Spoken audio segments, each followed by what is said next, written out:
മുഹമ്മദ് അബൂബക്കർ റളിയല്ലാഹു അൻഹു ഖദ്ദസല്ലാഹു സിർറഹു ബഹുമാനപ്പെട്ടവർ ആണ് അവിടുത്തെ ജീവിതകാലത്ത് എന്നെ നിയന്ത്രിച്ചിട്ടുള്ളത്. എന്റെ നിയന്ത്രണവും എന്റെ ജീവിതവും അവിടുത്തെ തദ്ബീറിലായിരുന്നു. ആ തദ്ബീർ തന്നെ അവിടുത്തെ വഫാത്തിന്റെ ശേഷവും ഉണ്ട്. യാതൊരു കുറവും വരുത്താതെ ഹയാത്ത് പറയാ, ഞങ്ങള് പിന്നെ തീക്കൊല്ലെടുത്ത് കുത്തിനോക്കി, തീക്കൊല്ലെടുത്ത് കുത്തി, അങ്ങനെ ശരീരത്തിൽ പൊള്ളി, എന്നിട്ടും ഇദ്ദേഹം ഉണ്ടുന്നില്ല. സൂചിയെടുത്ത് കുത്തി ശരീരത്തിന്റെ ഉള്ളിലേക്ക് കയറ്റി, ഇദ്ദേഹം ഉണ്ടുന്നില്ല. കൊല്ലങ്ങൾ ചികിത്സിച്ചു, ഉണ്ടുന്നില്ല. 10 കൊല്ലം കഴിഞ്ഞു, ജ്യേഷ്ഠനും ഉണ്ടാട്ടമില്ല. ശേഖുനെ എടുക്കലതാ. ആ വേറൊരു സഹോദരൻ ചെന്നിട്ട് പറയുന്നു, എന്റെ ഒരു അനുജനുണ്ട്. തീരെ മൂത്ത ജ്യേഷ്ഠൻ ചെന്നിട്ട് പറയുന്നു, എന്റെ ഒരു അനുജനുണ്ട്. ആ അനുജൻ മുണ്ടുന്നില്ല. ശേഖുനയുടെ മറുപടി, വയനാട്ടിൽ സുൽത്താൻ ബത്തേരിക്കടുത്തൊരു സ്ഥലത്ത് വന്നപ്പോഴാണ് അവിടെ ചെന്ന് പറയുന്നത്. ശേഖുനയുടെ പറയും, ഇപ്പോൾ അത് സുഖമായിട്ടുണ്ട്.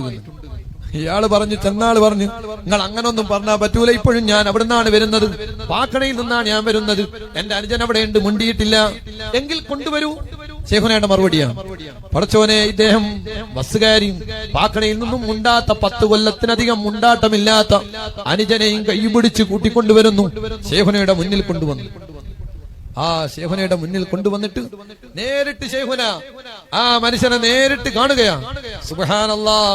നേരിട്ട് കണ്ടപ്പോ ശേഖുന, എന്താണ് പേര്? ഹുസൈൻ. എവിടുന്നാ വരുന്നത്? പാക്കണയിൽ നിന്ന്. മുണ്ടിയില്ലേ? നിങ്ങൾക്ക് പോകാം. എന്താണ് ഇവിടെ? ശേഖുന ഒന്ന് ഇടപെട്ടാൽ കൂടുതലൊന്നും വേണ്ട, ഒരു വചനം മതി. കേട്ടല്ലോ, ഇത് ദേവർശോലക്കടുത്ത പാക്കണ എന്ന് പറഞ്ഞ സ്ഥലത്തുള്ള അസൈനാറക്കിയാണ് ഇതിന്റെ റാവി. അസൈനാറക്കാന്റെ ജ്യേഷ്ഠൻ ഹുസൈൻ. ഹുസൈൻ, ആ പേരൊന്നും എല്ലാവരും അടിവരണം. ഹുസൈന് മിണ്ടുന്നില്ല. ഒരു സുപ്രഭാതത്തിൽ സംസാരശേഷി നഷ്ടപ്പെട്ടു. സ്വാഭാവികമായിട്ടും പലർക്കും സംഭവിക്കാം. ചിലപ്പോൾ ചികിത്സിച്ചാൽ മാറും, കുറച്ചു കാലം ചികിത്സ ക്ലിയർ ആവും. ഇവർ ഡോക്ടർമാരത്തൊന്നും കൊണ്ടുപോയില്ല.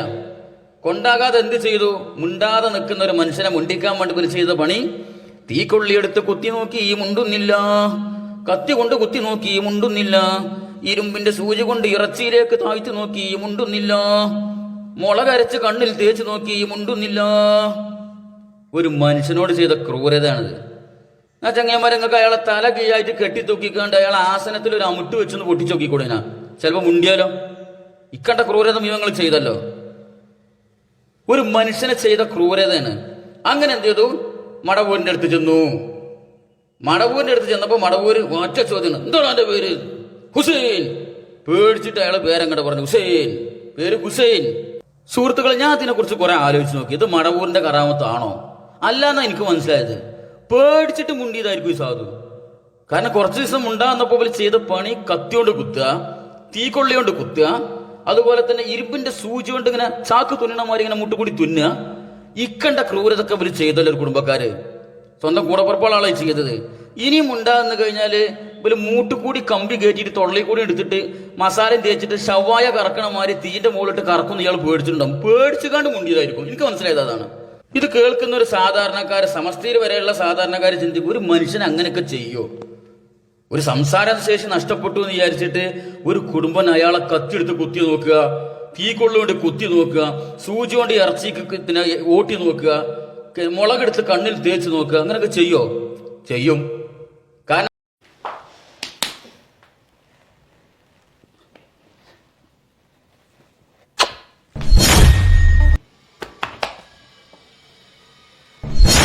നിന്റെ പേരെന്താണെന്ന് അതിൽ ഈ രോഗിയായ ആൾ പെട്ടെന്ന് ഞെട്ടിപ്പോയി. ഞെട്ടിയിട്ട് അയാൾ പറഞ്ഞു മൊഹീദ്ദീൻ എന്ന് പറഞ്ഞു. ഇവന്താ പറഞ്ഞത്? മടവൂരിന്റെ അടുത്ത് കൊണ്ട് എന്താണ് എന്റെ പേര് ചോദിച്ചപ്പോൾ മുഹീദ്ദീൻ. മറ്റെന്താ പറഞ്ഞത്? ഹുസൈൻ. വൈരുത്തി മനസ്സിലായോ? ഇനി അടുത്ത കറാമത്തെ കഥ വരട്ടെ. മഹാനവറുകൾ ബാംഗ്ലൂർ പോയപ്പോഴൊരു അനുഭവം, ബഹുമാനപ്പെട്ട തരുവൺ അബ്ദുള്ള മുസ്ലിയാരൊക്കെ പറഞ്ഞൊരു അനുഭവം ഉണ്ട്. അടൂർ ഷെയ്ഖിനോട് ഒന്നിച്ചു പോയതാണ്. എത്രയോ വർഷങ്ങളായിട്ട് കാണാതെ പോയൊരു മകൻ. ആ മകനെ കുറിച്ച്, എന്റെ മകനെ കാണുന്നില്ല, മകനെ കിട്ടണം എന്ന് പറയാണ് ആരോട്? മടവൂർ ഷെയ്ഖിനോട് വന്നിട്ടൊരു പെണ്ണുങ്ങള് ബാംഗ്ലൂരിൽ നിന്ന്. മഹാനവറുകൾ നാളെ വരും നിങ്ങളെ മകൻ എന്ന് പറഞ്ഞു.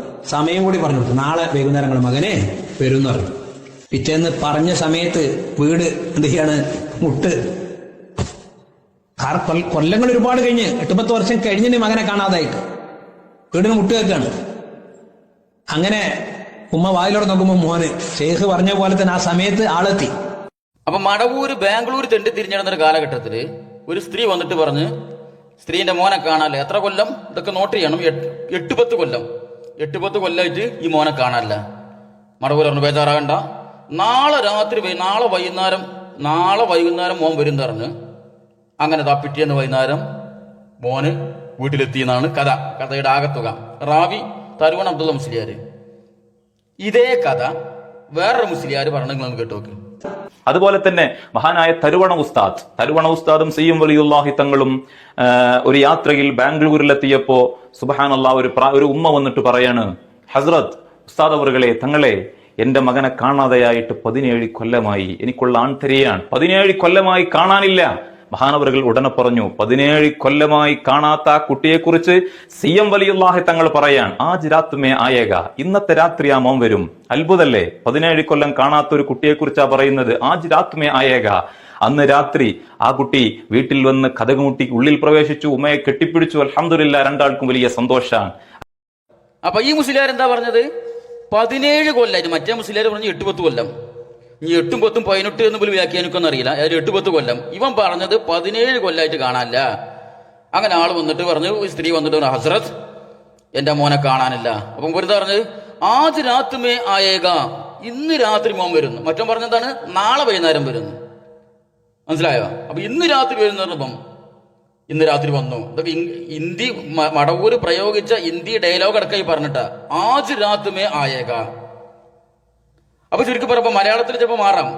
സംസാരിക്കുമ്പോൾ ചിലപ്പോൾ ഒരാൾ പറഞ്ഞത് ഇന്ന് രാത്രി വരുന്നു, അല്ലെങ്കിൽ മറ്റൊരാൾ നാളെ രാത്രി വരുന്നു പറഞ്ഞു. പക്ഷെ ഇതിന് ഹിന്ദി അടക്കം പറഞ്ഞു ആജ് രാത് മേ ആയേഗ. വൈരുദ്ധ്യം മനസ്സിലായല്ലോ. ഇനി വരട്ടെ അടുത്ത കഥ. അതേ പടനിലമെന്ന് പറയുന്ന ഒരു സ്ഥലമുണ്ട് കോഴിക്കോട് വയനാട് റൂട്ടിൽ മടവൂരിലേക്ക് പോകുന്ന ഹൈവേയുടെ വഴി. അവിടെ ശൈഖുന നിൽക്കുന്നു. രാവിലെ ഒരു ലോറി വരുന്നു വയനാട്ടിൽ നിന്നും. ആരുമില്ല പടനിലത്ത്. ഇന്ന് ഏതാണ്ടൊക്കെ ചെറിയൊരു ടൗണാണ്. ശൈഖുന ലോറിക്ക് കൈകാട്ടുന്നു. ഡ്രൈവർക്ക് ശൈഖുനായ പരിചയമില്ല, ക്ലീനർക്ക് പരിചയമില്ല. ലോറിയിൽ നിന്ന് ഇറങ്ങാൻ പറയുന്നു. ശൈഖുന അങ്ങോട്ട് കയറുന്നു. തന്റെ കയ്യിലുള്ള കൊട കൊണ്ട് ലോറിയുടെ ക്യാബിനറ്റിന്റെ ഹോൾസിലൂടെ കൊടയങ്ങോട്ട് വെച്ചിട്ട് ഒരു മൂർഖം പാമ്പിനെ ചുറ്റിയെടുത്ത് പുറത്തേക്ക് ഇറങ്ങുന്നു. അങ്ങനെ വയനാട് ജില്ലയിലെ പടനിലം എന്ന സ്ഥലത്ത് വെച്ച് മൂപ്പര് ഇങ്ങനെ തണ്ടി തിരിഞ്ഞിറക്കുമ്പോ ഒരു ലോറി വന്നു. മൂപ്പര് കയ്യാട്ടി ഇറങ്ങാൻ പറഞ്ഞു. ഡ്രൈവറൊക്കെ ഇറങ്ങി. മൂപ്പര് നേരെ അങ്ങോട്ട് കയറി ലോറിന്റെ ഉള്ളിലേക്കാണ് കയറിയിട്ട് ആ കൊട കൊണ്ട് ലോറിന്റെ ക്യാബിന്റെ ഉള്ളിൽ നിന്ന് ഇങ്ങനെ ചുരുട്ടിയിട്ട് ആക്ഷനൊക്കെ കണ്ടില്ലേ, ചുരുട്ടിയിട്ട് കൊടമ ചുരുട്ടിയിട്ട് പാമ്പിനെടുത്ത് പുറത്ത് കാണിട്ടു എന്നാണ് കഥ. ഇയാള് പറഞ്ഞ കഥ. ഇതേ കഥ മടവൂരിന്റെ അഞ്ചന്റെ മോൻ മൂത്താപ്പാക്ക് കറാമത്ത് ഉണ്ടാക്കി കൊടുക്കാൻ നടക്കണ നമുക്കുണ്ടല്ലോ, ഓം ഇതേ കഥ പറഞ്ഞൊന്ന് കേട്ടോക്കി. റോഡിലെത്തി ഒരു ലോറി വരുന്നു. ലോറിക്ക് കൈ കാണിച്ചു. അപ്പൊ കൂടെയുള്ള ആളുകൾക്ക് മനസ്സിലാകുന്നില്ല എന്താണ് ഈ സംഭവം. അപ്പൊ കൂടെയുള്ള ആളുകൾ ലോറിക്ക് അവരും കൈ കാണിച്ചു. അങ്ങനെ ലോറി അവിടെ നിർത്തി. അപ്പോ ഈ ലോറിയിലുള്ള ഡ്രൈവർമാര് മലയാളികളല്ല. അപ്പൊ മഹാനവറുകൾ പറഞ്ഞു ഇറങ്ങുമെന്ന് പറഞ്ഞു. ഇപ്പൊ ക്ലീനർ ഇറങ്ങി. ഇപ്പൊ എന്താണെന്ന് മനസ്സിലായി. ഒരുപാട് ആളുകൾ ഇങ്ങനെ കൂടി നിന്ന് ഒരാൾ വന്നിട്ട് പെട്ടെന്ന് കൈ കാണിച്ച് ഇറങ്ങുമെന്ന് പറഞ്ഞപ്പോൾ പെട്ടെന്ന് ലോറി അവിടെ നിർത്തി. ഈ ക്ലീനർ ഇറങ്ങി. അപ്പൊ വീണ്ടും മഹാനവറുകൾ കൈ ചൂണ്ടി ഡ്രൈവർക്കുകൾ കാണിച്ചു ഇറങ്ങുമെന്ന് പറഞ്ഞു. കുറച്ച് സ്ട്രോങ് ആയിട്ടാ പറഞ്ഞു. അപ്പൊ എന്ത് ചെയ്തു? ഡ്രൈവർ ഇറങ്ങി. വീണ്ടും മൂന്നാമതും മഹാനവറുകൾ പറയുന്നത് ഇറങ്ങുമെന്ന് പറയുന്നു. വണ്ടിയിലേക്ക് ഇങ്ങനെ കൈ ചൂണ്ടിയിട്ട് ഇറങ്ങുമെന്ന് പറഞ്ഞു. അപ്പൊ മറ്റുള്ളവരും നോക്കുന്നു. രണ്ടാളുകളെ, ഡ്രൈവറും ക്ലീനറും മാത്രമേ വണ്ടിയിലുള്ളൂ. അപ്പൊ മറ്റുള്ളവരും ഇങ്ങനെ നോക്കി.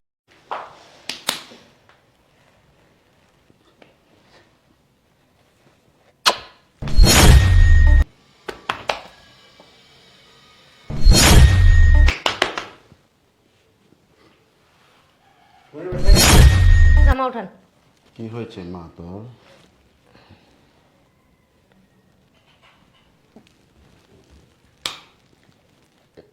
এটা ধরেন, নড়বেন না, নড়লে চিকিৎসা করবে কি করে?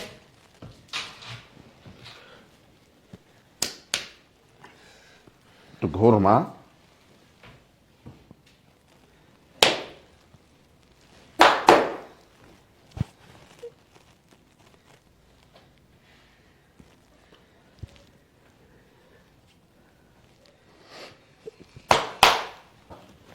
উঠান, ধরেন। দেখি মা।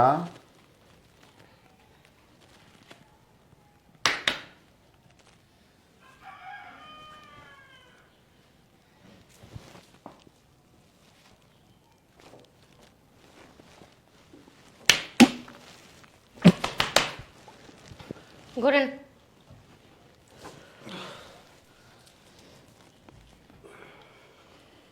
দেখি মা। ঠিক আছে মা, যা।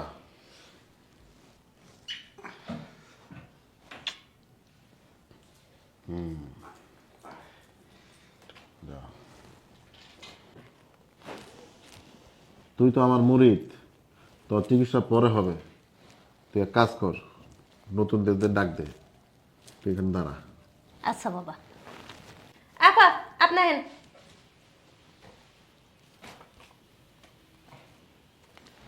আপনার কি সমস্যা? কি হয়েছে? আরে ওর ব্যথা কোন জায়গায় আমি জানি। কাপড় উঠা। কাপড় উঠান, কাপড় উঠান, উঠান উঠান।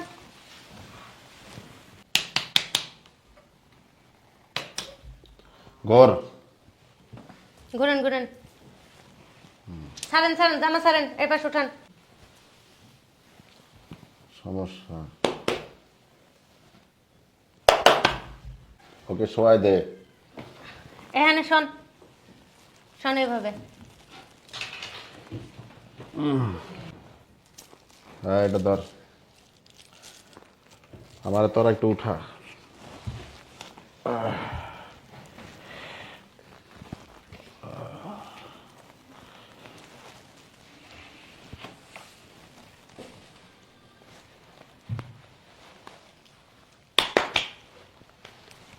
ഉണ്ടായിരുന്നു.